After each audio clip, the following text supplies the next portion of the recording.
रांची के पिंडाग में वाक़ई इलाही नगर और दीपा टोली के कई लोगों की शिकायत है कि उन्हें सरकार से किसी तरह की मदद नहीं मिल पा रही है, जिसकी वजह से लोगों को काफ़ी दिक्कतें पेश आ रही हैं। लोगों का कहना है कि समाजी तंजीमें लोगों के खाने का इंतजाम कर रही हैं, लेकिन लोगों को सरकार की जानिब से किसी तरह की मदद नहीं मिल पा रही। पिंडाग के वार्ड पार्षद झिरिलिंडा ने लोगों के मसाइल को दुरुस्त ठहराते हुए जल्द से जल्द राशन मुहैया कराने की यकीन दहानी कराई। हम लोग बाहर से आए हुए हैं, यहाँ पर राशन पानी के लिए सरकार से डेली निवेदन किया जा रहा है कि राशन पानी मिलेगा, बट हम लोग को कोई भी चीज़ का सुविधा नहीं हो रहा है। राशन कार्ड वाले को यहाँ प्रतिदिन मिल रहा है राशन, देख के मुंह कान देख देख के यहाँ पर ही राशन दिया जा रहा है, बट हम लोग को कोई चीज़ का सुविधा नहीं हो रहा है। दिन प्रतिदिन ना तो काम हो रहा है, ना तो पैसा है, ना तो राशन है। खाएंगे क्या, जिएंगे कैसे, कुछ चीज़ का।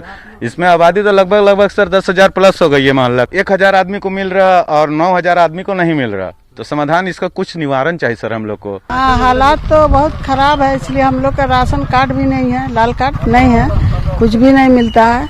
आता है सब बाहर उधर ही से गायब कर देता है, सब इधर तक पहुंच ही नहीं पाता है किसी को। अभी जो राशन नहीं मिल रहा है ना, और काफी दिन से परेशानी हालत है। नोटबंदी में मतलब बहुत तकलीफ है, और भी परेशानी हम भी नहीं है, और कोई लोग बहुत तकलीफ है हालत में है। सरकार की तरफ से कोई मदद चाहिए कि आदमी को कुछ राहत मिल जाए। शिकायतें तो बिल्कुल सही है, क्योंकि सरकार तरफ से जो अभी आदेश आया है सामान पहुंचा नहीं है।